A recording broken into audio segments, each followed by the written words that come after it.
Hey guys, welcome to our weekly news show here at Backstage with Millionaires. I'm Caleb, your host, and it's been a pretty quick week in India's startup ecosystem. And by quick, I mean that Indian startups are getting things done really quickly. For example, Zomato is now offering 10-minute food delivery, the same way that startups in the online grocery delivery segment have been doing for some time now. We also have Ola Electric committing to offering in the future 5-minute battery charging infrastructure through a strategic partnership with an Israeli company. We also have Zetwerk's offices and the homes of its founders being raided by the income tax department this week, the same way that Infra.Markets were last week. And of course, we also have the 13th Indian startup unicorn of 2022. And we're going to be talking about all of these things and more coming up right after this.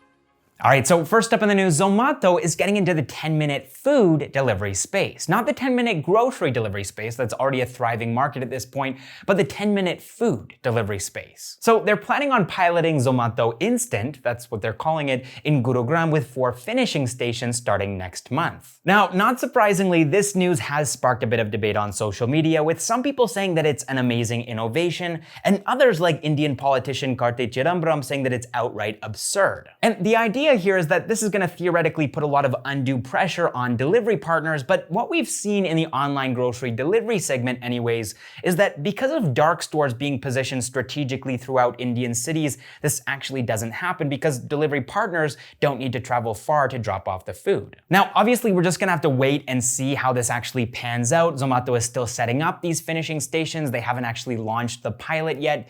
So once they do, then we'll have a better idea of how similar this online instant food delivery space is to the online grocery delivery space. All right, next up in the news, Ola Electric has partnered with an Israeli startup called Store.Dot to bring their incredible 5-minute battery charging technology to India. This, of course, means that Ola Electric is probably going to be bringing this technology to their S1 and S1 Pro electric scooters. Now, when you think about it, this is pretty incredible news. Most of us spend at least 30 minutes charging our smartphone batteries, and yet this technology is going to allow EV batteries to be charged in 5 minutes, and Store.Dot is also working on 2-minute charging technology as well. So once Ola Electric has finished building their battery cell manufacturing facility, which is official now, we had talked about it in a previous news video, but it was just a media report, now it's been officially announced by the company, then we're probably going to start seeing this kind of battery technology on the roads of India. All right, next up in the news, last week we talked about how B2B construction materials marketplace Infra.Market had been raided by India's income tax department, and now the findings of that raid have come to light, and it looks like Infra.Market had undisclosed income of 224 crore rupees. And so now the income tax department is investigating the startup further for booked bogus purchases and unaccounted for cash expenditure worth 400 crore rupees. Also, in a similar case, B2B marketplace for manufacturing items Zetwerk is allegedly being investigated for tax evasion as well, and the income tax department is conducting raids on their offices as well as the homes of the founders. All right, next up, this video is brought to you by our longtime sponsor, Jungle Ventures, and today I wanted to highlight 2 videos that they recently posted on their YouTube channel. The first of these is titled How VCs Work with Startups, and it explains how different VCs work and why it's important to pick the one that suits your startup's current needs. Here's my favorite clip from that video. We usually say that taking money from investors is like getting married. You will probably embark on a 4 or 5 year journey, if not longer. So VC implication will not be the same along that journey depending on who you pick. What type of fuel do you need for growth? Is it just cash so you can hire more employees and spend online marketing? Or do you need people who are industry experts and can help open up doors or sign early clients?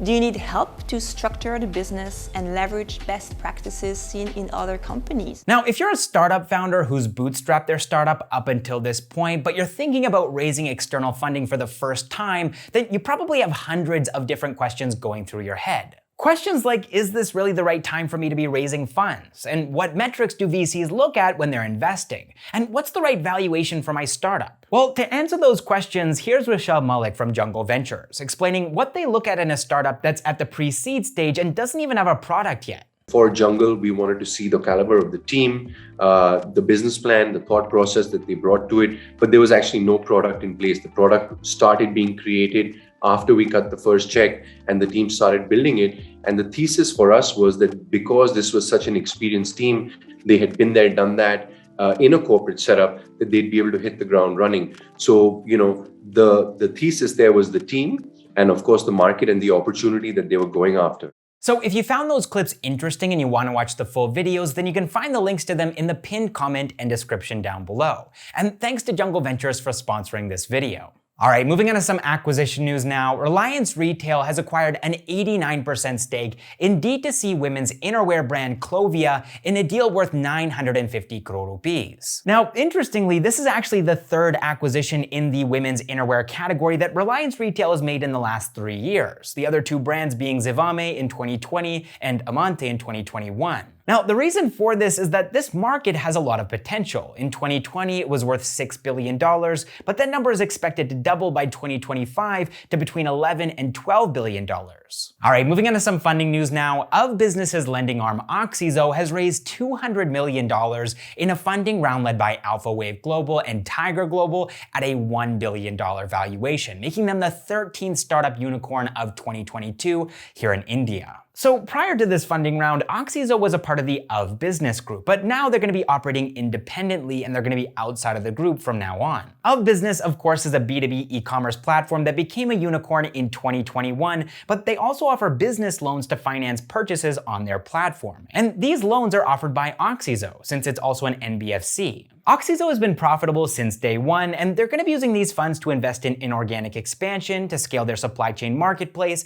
and to add more financing products for SMEs. All right, next up in the funding news, D2C beauty brand Plum has raised $35 million in a funding round led by A91 Partners at a $250 million valuation. Today, Plum is selling their toxin-free beauty products in 250 towns and cities across India through their online channels as well as an offline distribution network. Currently, they have 3 exclusive outlets in Mumbai and Chennai, but they're going to be using these funds to strengthen their omni-channel strategy by increasing the number of exclusive outlets to between 12 and 15 in the next 2 to 3 months. Besides this, they're also going to be adding products in categories beyond skincare, and also they're going to be expanding their geographical reach. All right, next up in the funding news, edtech startup Leverage Edu, which is an international study platform, has raised $22 million from a bunch of different investors at a $120 million valuation. So Leverage Edu managed to grow their revenue by 12x between February of 2021 and February of 2022. And they've also crossed an annual revenue run rate of $20 million. They're going to be using these funds to expand their presence in existing markets like Australia, India, and Nigeria, and also to launch in other markets like the United States. All right, next up in the funding news, we're going to move into our rapid funding news items segment now because I have 8 funding news items to share with you guys real quick. Firstly, we have co-working startup iSprout, and they've raised $4 million to help them expand their presence in existing markets and to invest in their proprietary technology to automate critical processes. Next, we have a fintech startup that's focused on personal finance, Credilio, and they've raised $4 million to strengthen their lending technology and to scale their presence in Tier 2 and Tier 3 cities. After that, we have health tech startup FutureCure, and they've raised $4 million to launch wearable neuromodulation and biofeedback devices for migraine patients. Following this, we have decentralized finance protocol Struct Finance, and they've raised $3.9 million to build tools for institutions to offer customized interest rates to different investors. Up next, we have Skillbee, a startup that helps blue-collar workers get jobs. And they've raised $3.2 million to further their business expansion in India and to partner with more companies to offer credit and insurance services to blue-collar workers. After that, we have D2C beauty and wellness brand the Ayurveda Company, and they've raised $3 million.